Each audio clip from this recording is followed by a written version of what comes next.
So we're on to chapter 26, and we're doing resistors in parallel, and what do you think comes after resistors in parallel? Series. Yeah. Series. And so this is very much redundant from what we did last week. So resistors in parallel, they've got the adding rule that's exactly opposite to capacitors in parallel. You add up the reciprocals. And so just like capacitors in parallel, the potential difference or the voltage is the same for every device in parallel. So I'll put this on the board.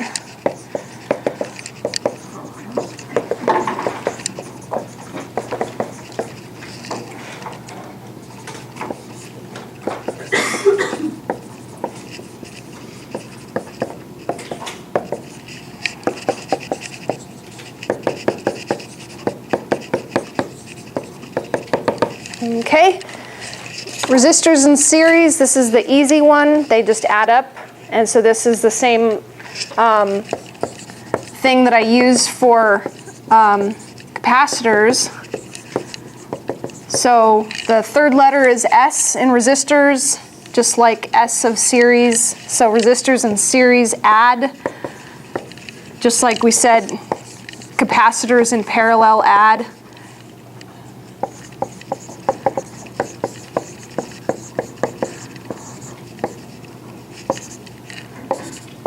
So if that helps you, cool.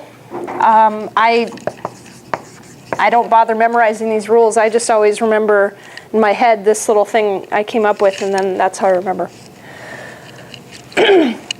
So resistors in series, we just add them up. And the thing that's the same for all resistors in series is that the current through all the resistors would be the same.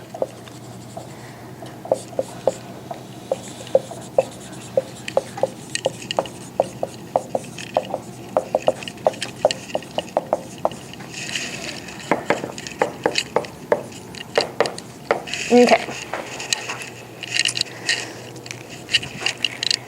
So we can practice these really quick. Example 26.1, here's the circuit. We're just solving for the equivalent resistance for this example. It's a really simple circuit, so there's not too many steps to solving for the equivalent resistance.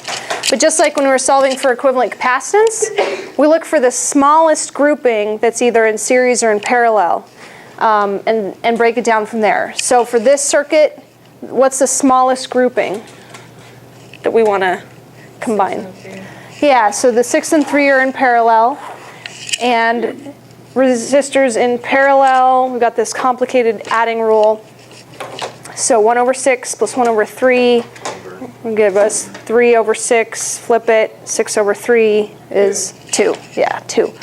Okay, so then this is our redrawn circuit, and we've got 2 resistors now in series. That's the easy adding rule, and we get 6 ohms. Yeah, so we can do the simplification in just 2 steps.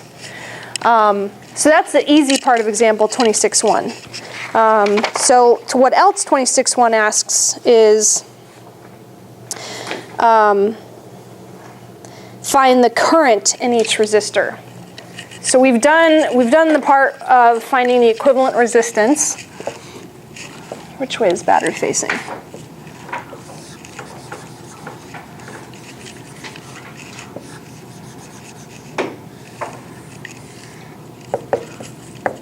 Okay, so it's an 18-volt battery, no internal resistance. R1 is 4, R2 is 6, R3 is 3. And so we broke this down into 2 steps. And finding the current kind of helps if we keep our steps like this shown.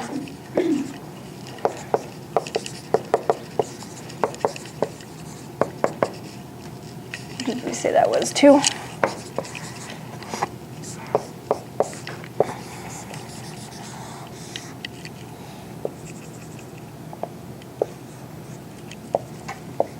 Oh, we changed it to R1.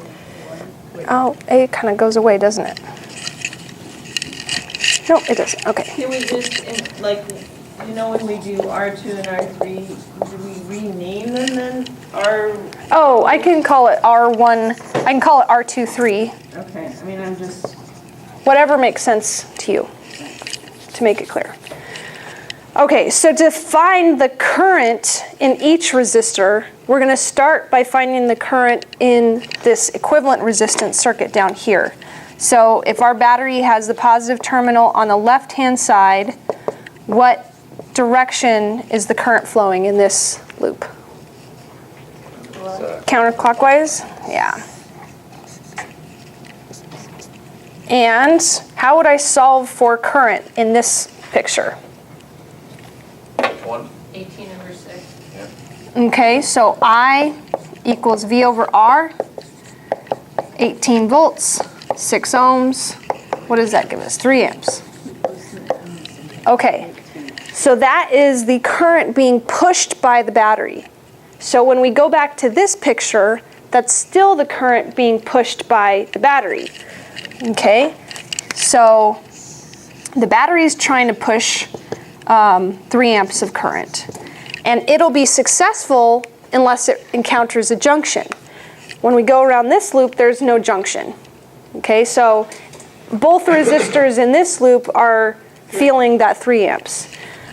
We don't care about this guy because he's the combo. What we want is to find the current through each actual resistor. So we can solve for the current through R1 using this picture. We don't need to solve anything, it just is 3 amps. Yeah. So I through R1 equals 3 amps. Okay, and so up in this picture, we know that I1 equals 3 amps. But as soon as it hits this junction, it's going to split. So we'll have I2 and I3. So if it splits, does that mean each one's 1.5? Not necessarily. All we know is it splits, and we know that I1 has to equal I2 plus I3, but we don't know how big I2 and I3 are, just that the sum of the two is equal to 3 amps.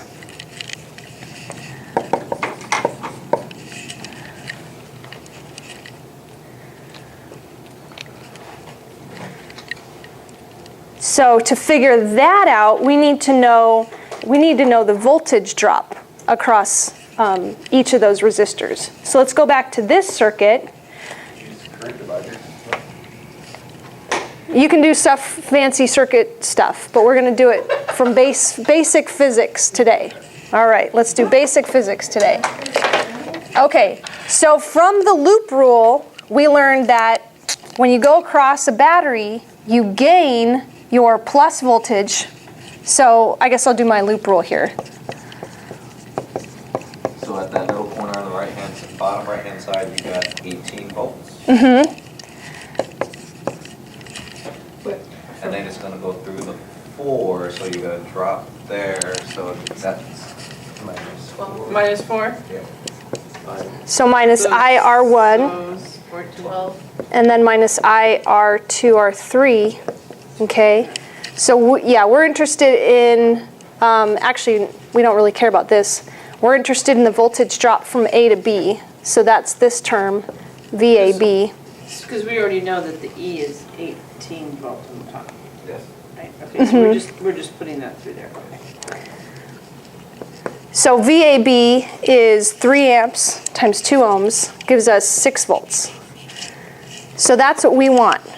We know if this is VAB, then when we go back to our original circuit, that's still VAB whether we go across this resistor or whether we go across this resistor. So V2 equals V3 equals VAB, which we solved for as 6 volts from down here.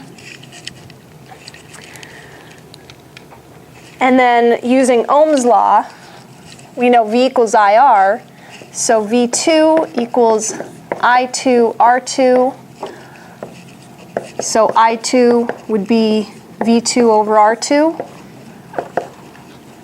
6 volts over Oh. Wait, 6 ohms? Yeah, 6 ohms. So this is for the top, right? Yeah. So that gives us a current across the top branch of 1 amp.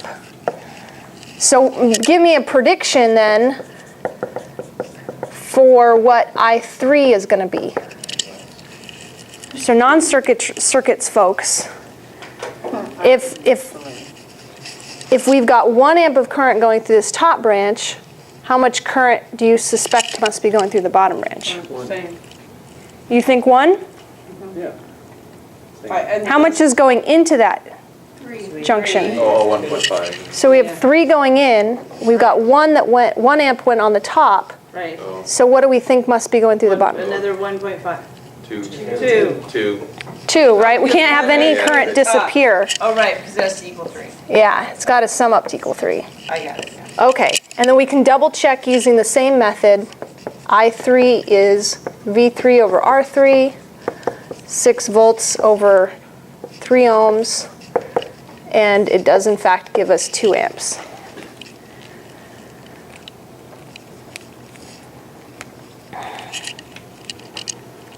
Okay. Any questions on this problem? I'll let you soak it in.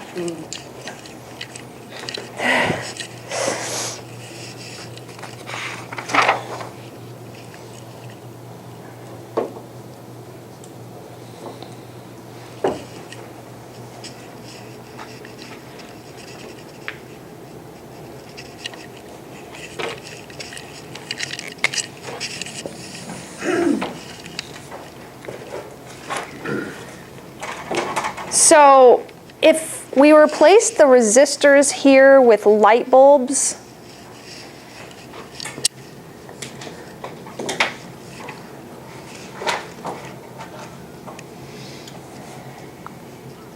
and let's say they're all, the same type of light bulb. This kind of goes, it's sort of an introduction to the next problem. So which light bulb in this configuration do you think is going to be brightest? First one. First one. This one? Yep, Why? because it's getting the most current. It's getting the most current. Okay, so for light bulbs, there's a direct correlation between, so current is directly proportional to brightness. And so if these all were the same light bulb, then these 2 light bulbs would have the same current running through them, right? Same resistance, same current. So these 2 light bulbs should be the same brightness. Okay. So, and then these would be dimmer, right? These are dimmer than this one. Okay, so that's essentially all that the next problem is talking to us about.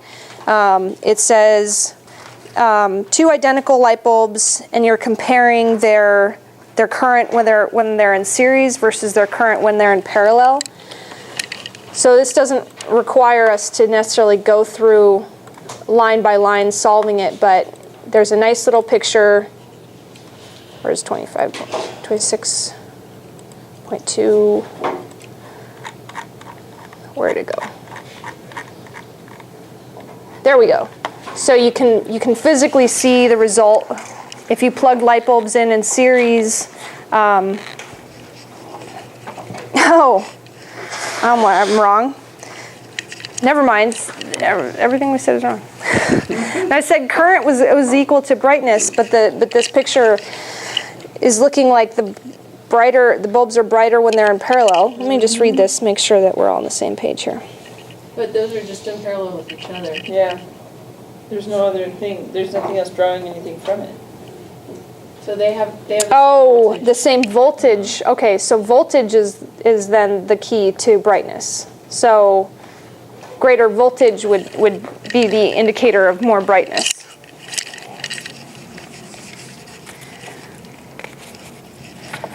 So if that was the case,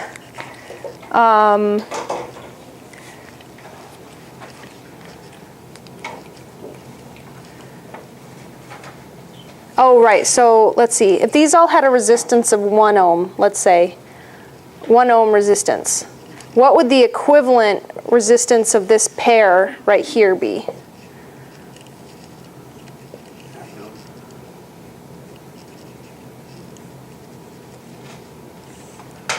So less. So R23 is half an ohm. So this grouping is actually resisting current less than this resistor is. And so if we calculated the potential drop, let's say this is 10 volts. And this is 1 ohm. This is 1.5 ohms, or 0.5 ohms. Let's see, we'd have 10 volts minus I times 1 ohm minus I times 0.5 ohms. I would be 10 over what? 1.5. Mm-hmm. Which is what? What's 10 over 1.5? 6.66666. Okay, 6.6 amps. Okay, so then the voltage drop across this first resistor, V is IR for each of them. So we'd have this first resistor would have a voltage drop of 6.6 volts. And then this cluster, V23, would have a voltage drop of 3.3.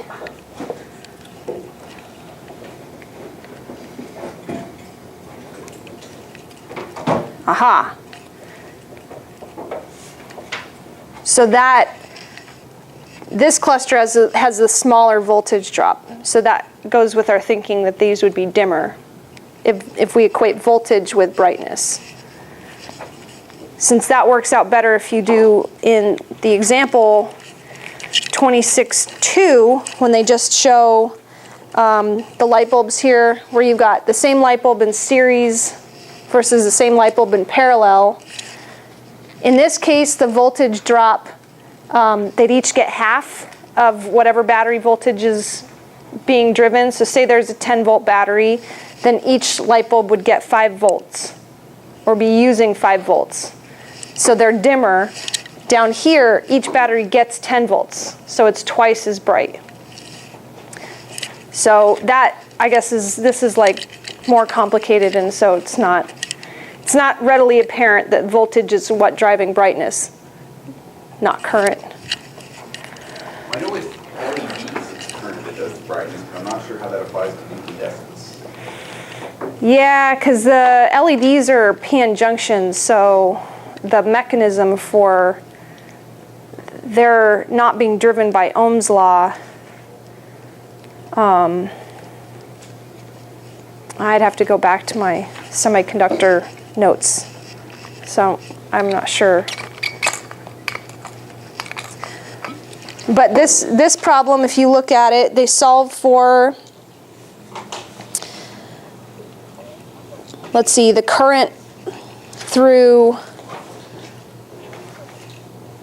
2 light bulbs in series, they call I, and then the current through the 2 light bulbs in parallel, oh, they call that I as well, that's confusing. In series, the current through each light bulb is 2 amps, and then in parallel, the current through each light bulb is 4 amps. It is more, so it is. Maybe it's related to both. Or I always thought it was current that drives the brightness. Well, your equation, let's see, the equation might dictate either one, so let's see if I erased all this stuff.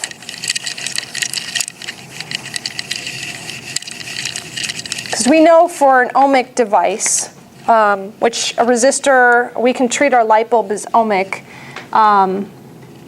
From our Ohm's law, V equals IR. We know that if you increase current, you're going to increase your voltage if the resistance stays. So if voltage is associated with brightness, then current would also be associated with brightness. So I think everybody's right. It's a win-win. So if a high resistance light bulb is going to draw more current. A higher resistance light bulb is going to draw more current, therefore It'll be brighter. it'll be brighter. That seems counterintuitive to me, though. It seems like, Well, I mean, it kind of makes sense, because like when you put LEDs on a circuit board, like if you put a, 1K ohm resist, because you usually put a resistor in series with the LED. And, yeah, I mean, you can make it brighter or dimmer depending on the resistor. I'm looking it up now, trying to figure out which way it goes, but. we did so Shelley was asking during the break about the weekly online activities that I posted to this lecture. There's 3 in there. And they're for your benefit. You can do them or not do them. It's entirely up to you, though it's beneficial. There is a FET simulation in there that's pretty handy. And it shows like the internal functioning inside of a resistor. And so the greater resistance you have, they visualize that with like more molecules blocking the current flow. And so I would imagine that more electrons, or the electrons trying to interact with all those molecules, the more molecules there are, the more activity there is going to be, so that would heat up that resistor. If it's a light bulb filament, the hotter it gets, the brighter it gets. So I guess that would make sense if you think about physically what's happening inside the According material. to Yahoo Answers. No, because that's an always reliable source. What does Yahoo Answers say? Current dictates brightness. The only thing we can measure is voltage, and voltage tells us how much current we're actually pushing. Okay. Well, and I think in general, when you talk about circuits, if you've got a power supply, you can turn on the voltage, but what you're doing is you're driving current through the circuit. And so when you turn on the circuit, in essence, you're driving current through the circuit, which happens to increase the voltage in the circuit. So if you think of it in that way, then current is the driver, voltage follows current. Yeah. So it's both to, I guess, match up with what you guys learned in circuits. We'll just put I first. So I and V are associated with brightness. Well, there you go. I mean, that we know for sure. If you buy a 60-watt bulb versus a 100-watt bulb, the 100-watt bulb is going to be brighter. If they're both incandescents using the same filament and the same gas inside. Right. If the only thing that's different is the wattage.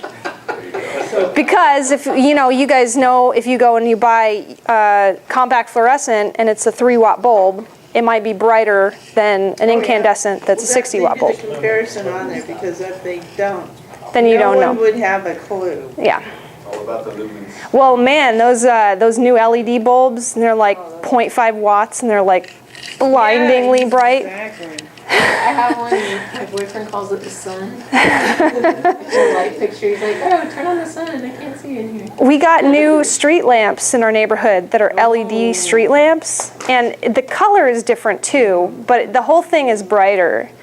So for the first month, every time I go out in the street, I'm like, what's going on out here? Oh, it's just the street lamp. All right. Well, we got a There's- sensor light yeah, it that looks- has those, and we have an outdoor light. Man, you don't even know the outdoor light's on it. The sensor light comes on, it's like, See it from space? Yeah. Okay, so I used to have Can't see it space in a anymore. bedroom that faced the street. Oh, those are And so I tough. couldn't ever sleep because all the street lights would be on and then all the sensor lights would come on. Be like, just turn it all off, please. That's when you buy those curtains. blackout Yeah, curtains. exactly. Yep. Only little way. We Yeah. have in Alaska. 'Cause it's light. Or you live in Arizona where they don't celebrate daylight savings. Oh, yeah. Celebrate. I don't think we celebrate. Practice. Celebrate. They don't really celebrate. Practice. Yeah, it was like 10 o'clock at night and we're still playing outside. Fun fact, Arizona does not do it, but the Navajo reservations do. Well, they're not part of Arizona. Yeah. They're not part of the United States, actually. Yeah, It's that's a true. separate nation. If you ask them. Depends on who you ask. Yeah. That's true. It does depend on who you ask. Okay. All right, so loop rule, we've already done this, so this seems like you should know the loop rule by now. Junction rule, we've been beating around the bush, but I've given you the junction rule. There's a fancy name for it, Kirchhoff's current law. Kirchhoff is awesome. Yeah, Kirchhoff gets everything in circuits named after him, but except the ohm. Yeah. So we know the junction rule. We've already been using it without me saying it. So there you go. Next fun is multi-loop resistor circuits. Oh boy. Yay. I love this. This is so fun. You're going to love it too. I see that really forced grin. No, I love it. You guys might not love it. I love it. Because we get to do matrix math. Oh. So what you're going to look for if you're like, when can I apply this complicated process that I learned about in class, is you're looking for resistors and batteries, basically. Nothing else besides resistors and batteries with more than one loop. And the process I'm going to show you, the ultimate goal for that process is to find the current. That's basically what we're asked to do. Once you find the current, you might be able to solve for other things. But the first goal is to find the current. How's my light? Okay. So there's the algebra method. I'm going to tell you first. The problem-solving strategies, well, we've learned our two rules, Kirchhoff's current law and Kirchhoff's voltage law. That's all you need to know. And algebra says, however many unknowns you have, you need to have that many equations. So you'll have, for every new junction, you'll have a new junction rule. For every loop, you'll have a loop rule. And you'll just crunch them together until you get rid of all your unknowns. It's not fun, it's not pretty, it is what it is. It's just algebra, right? So the key here to make algebra not so painful, we assign a direction for the current through the branches. Just like I said before, if you happen to choose the wrong direction, it doesn't matter. If your current comes out negative, you just knew you drew the current the wrong direction. So for the loop rules, you'll have one unique equation for every loop. For the junction rule, you'll have one fewer unique equation for every junction. The reason for that is, where's the camera? Over here, okay.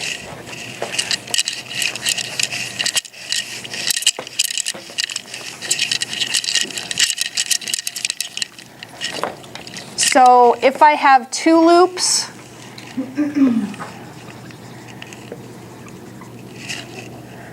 I have two junctions, but you'll see that they describe the same thing. So if current is flowing from this direction, enters this junction, and it flows outward from here, so I2 is going to go all the way around and enter this junction down here at the bottom. I3 obviously is entering this junction. And then what exits, if you see, is still I1. So at the top, you have I1 equals I2 plus I3. And at the bottom,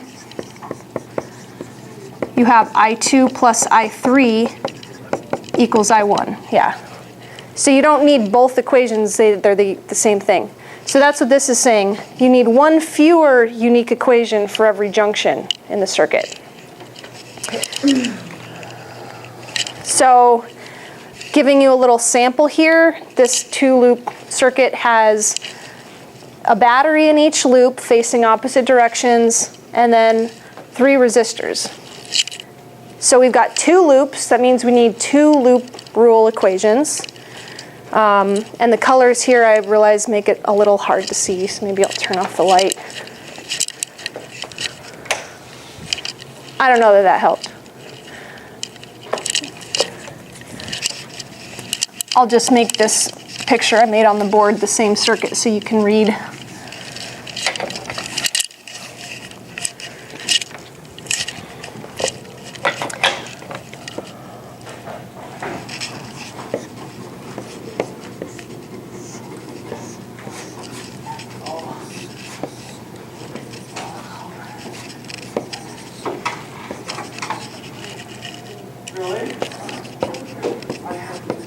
why I do well, I just haven't. Okay, so based on the direction that these batteries are facing, I can guess that the current is going to get pushed this direction around this loop. So I'll call that I1. The current is going to get pushed this direction around that loop. So I'll call that I2. No, I called it I3. And then down the middle would be I2. And so that one I'm just arbitrarily deciding it's going to flow down. Based on what I know so far, actually it probably would flow up since these two are flowing up would make more sense. So, okay. All right, whatever makes sense. So flowing into this junction, I've got I1 plus I3 equals I2. So there's my junction rule. And then my left loop, I'm going to start here at the top and walk counterclockwise in the direction of the current. So I'm going to go across the battery in the direction it's pushing current, so it's plus E1. Across R1 would be minus I1 R1. And then back to my starting point, going up the middle, I'd have minus I2 R2 equals 0. Does everybody concur? Okay. Right loop. All right, let's start in the middle and go clockwise, and you tell me what the loop equation should be. Plus E2 minus I3 R3 minus I2 R2 equals 0. All right.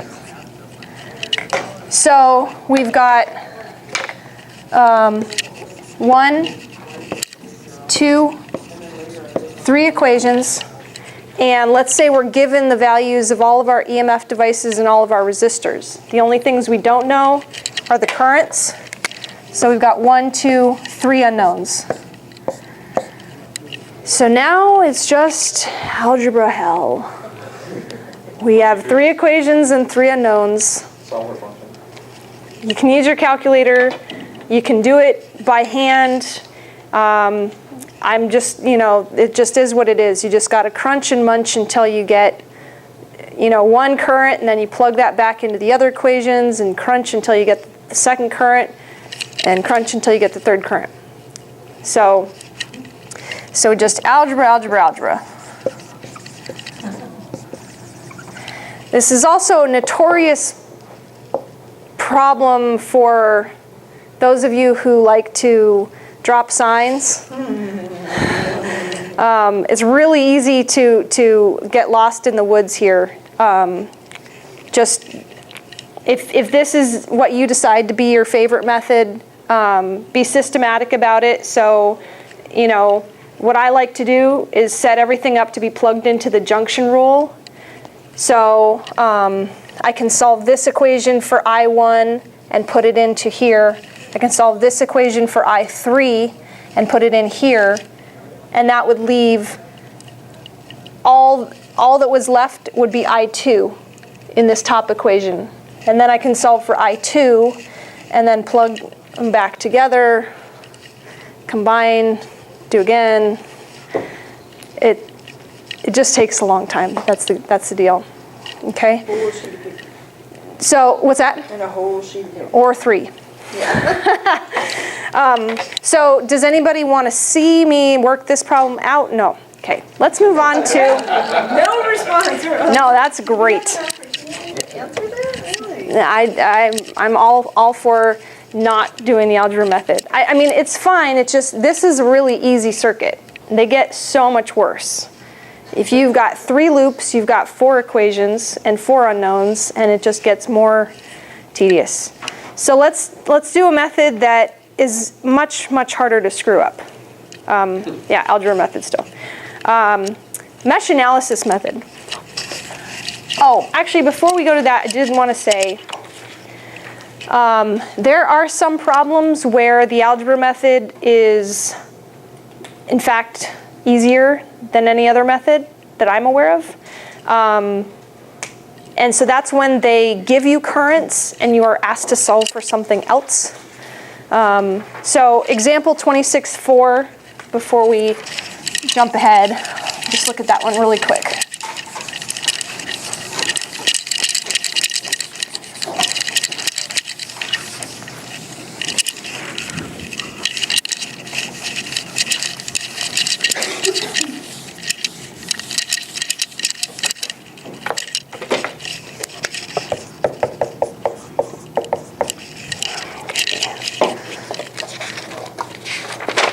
So 26.4, we've got a pretty basic circuit. You guys have it drawn here with 2 batteries with internal resistances.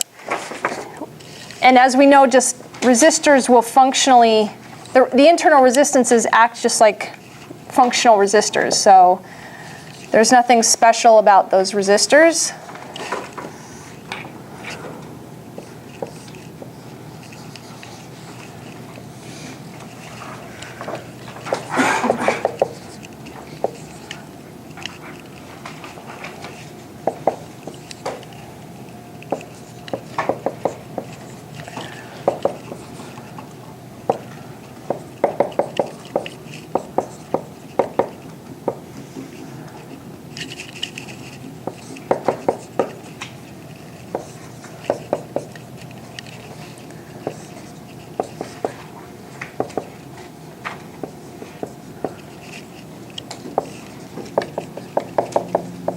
Okay, so this is what they give us. The only things we don't know, let's see, we don't know the EMF of the middle battery, and we don't know the current on the right-hand side, and we don't know the resistance on the right-hand side. So we can get 3 equations the same way, and we have 3 unknowns, but our unknowns are not the currents. They're not all currents anyway. So this one requires us to actually go through the algebra method. So here we've got I1 flowing upward to this junction, I2 flowing upward to this junction, and then leaving this junction is the unknown current I. So we've got I1 plus I2 equals I, and I1 is 2 amps, I2 is 1 amp, and so I, we know, is going to be 3 amps. So we don't need to do any algebra. Well, Yeah. if you count that as algebra, we don't need to do anything really to figure out the current over there. We still need to find E and R. So now we go to our loop rules. So for the left loop, let's see, I'm going to start. Maybe I'll start down here. Because it doesn't matter. It doesn't matter. It doesn't. There's going to be a period of time where we're moving in the opposite direction of the current. And so I'm going to start down here to do one that I know. Well, let's see. If I go up this way, then I'll be going in the direction of the battery. That's what I'll do. So I'll have minus I2 R2, and then plus E1. And then when I go this direction,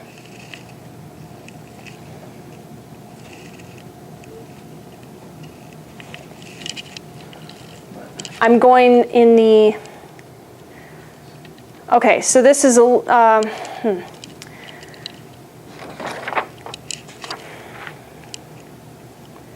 So the way I've explained it prior to this is if we don't know the currents. And then we can just arbitrarily pick a direction, and if our current value is negative, we knew we chose wrong.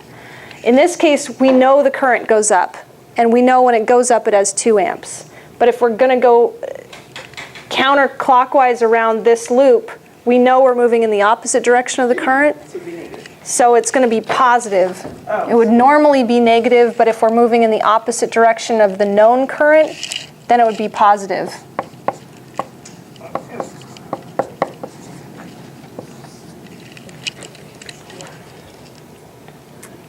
So if we plug in numbers, I2 is 1 amp, R2 is 1 ohm, E1 is unknown, plus I1 is 2 amps, R1 is 3 ohms, equals 0. Where's the minus? This minus? Oh, okay.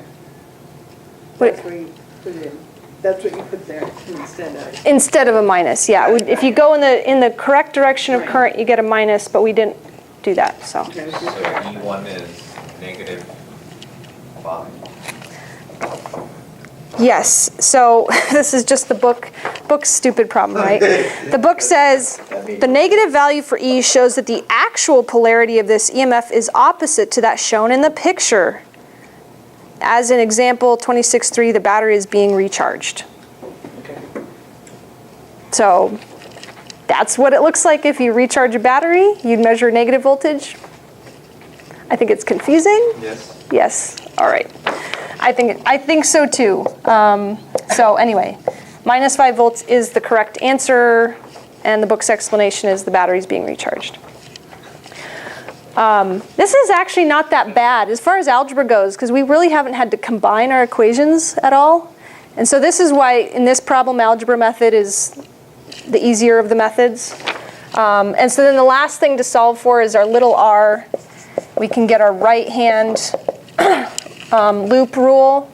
And so if we start up here, thankfully the whole time we'll be moving in the direction of the current.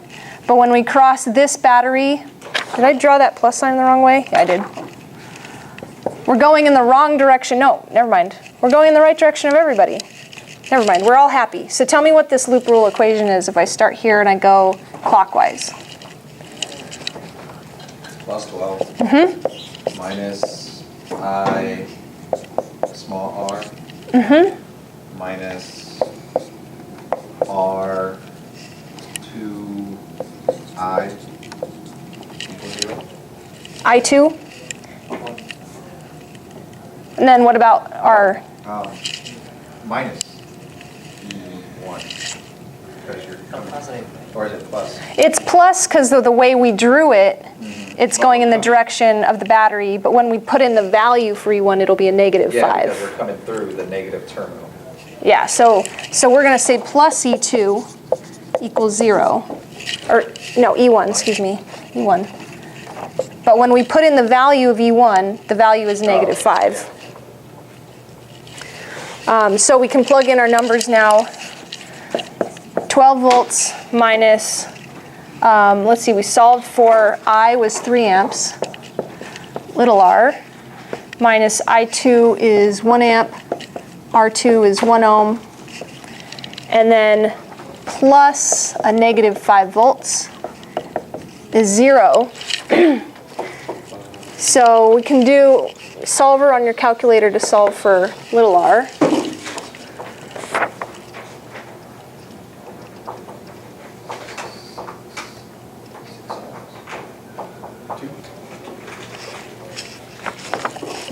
So I'm seeing 12 minus 1 minus 5 is 6 volts.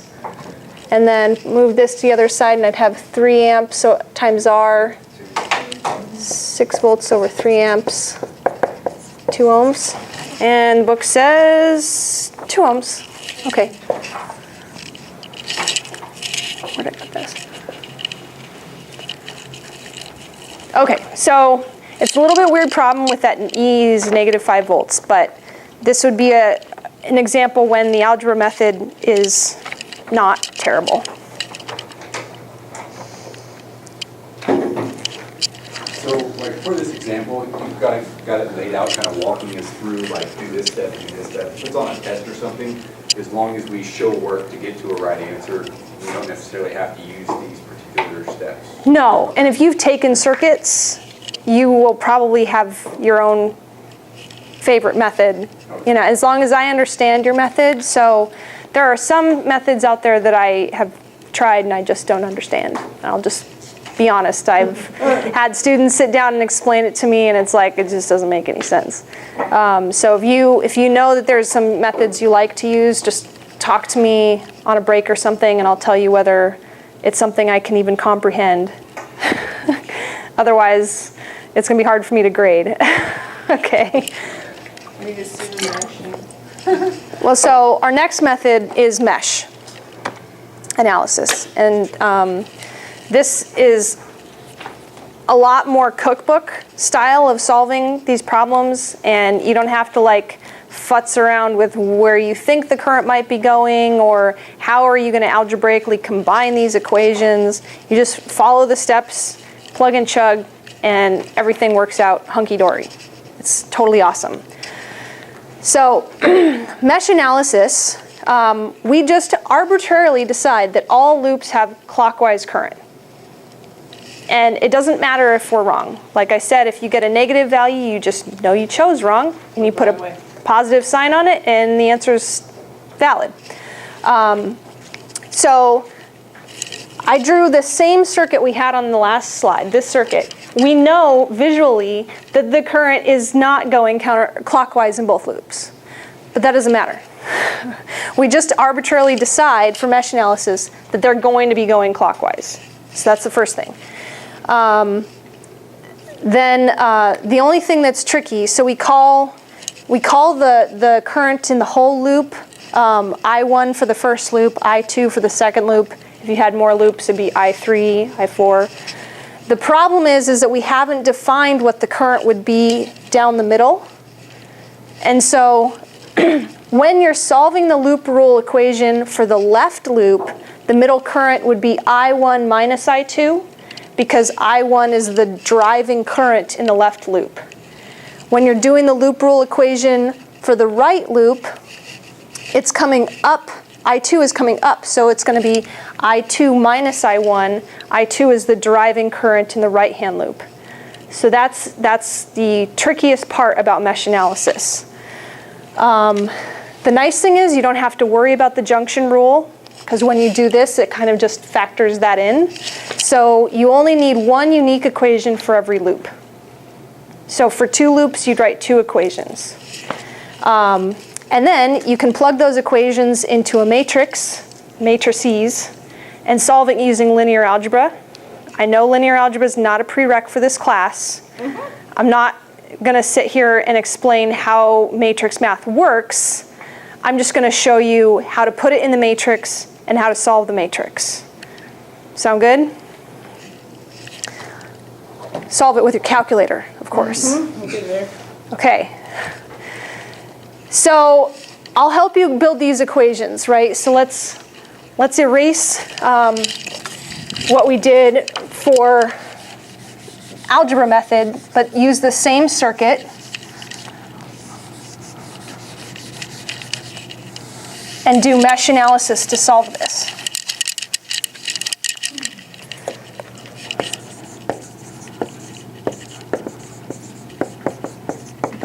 Okay, so we choose the current to be clockwise in both loops, and we write our loop equations for each loop. So I'll start down here for the left loop and go up. I'm going clockwise, so I have minus I1 R1, and then I'm going in the wrong direction of that battery when I enter the plus sign, so I have a minus E1. And then when I go down the middle branch, now I have to look back at my slide. It says, when I'm solving the loop rule on the left side, the current in the middle branch is going to be I1 minus I2. So our loop rule says we always do minus the current times the resistor. So the current is I1 minus I2. And that brings me back to where I started, so that whole thing equals 0.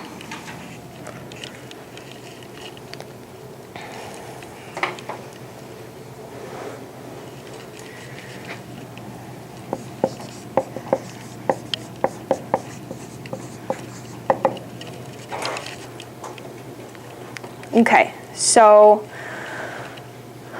we'll get practice doing another loop, and hopefully it'll start making sense. Well, it might not make sense, but when we get the correct answer, that's what makes sense. Okay, so for the right-hand loop, we're going to go clockwise around this loop. So my loop rule is going to start with going in the battery in the correct direction, so I have a plus E2. And then I go down this resistor, so I have minus I2 R3. And now I want to go up the middle branch, but I'm in the right loop. So this says when solving on the right side, the middle current is I2 minus I1. So I have minus my current times R2, and I'm in the left loop or right loop, so it's I2 minus I1 this time, equals 0.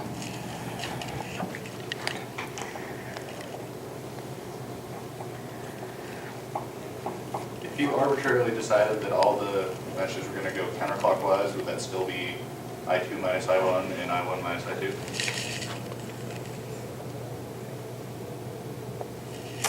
Yeah, so whichever loop you're in, that's going to be the first current minus the second current. Yeah, Doesn't matter what direction it is. yeah.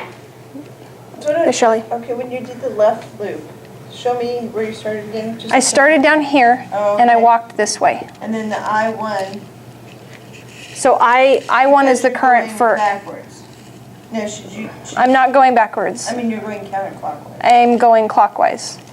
I mean clockwise, so that's why you did the negative IR. I always do negative IR. Every time I go across a resistor, we always have a voltage drop.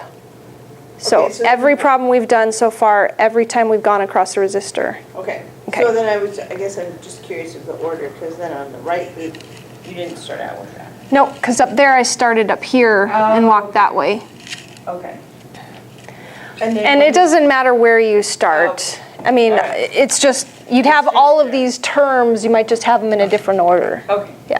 thank you. And I do what, if you like psychologically analyzed me, the reason I always do this way is so I have to do the middle branch last, so that I can do the easy stuff first. It's like eating your dessert first. So Okay. it's just like, I don't know, I must not like the middle branch, and so I always save it the worst for last. So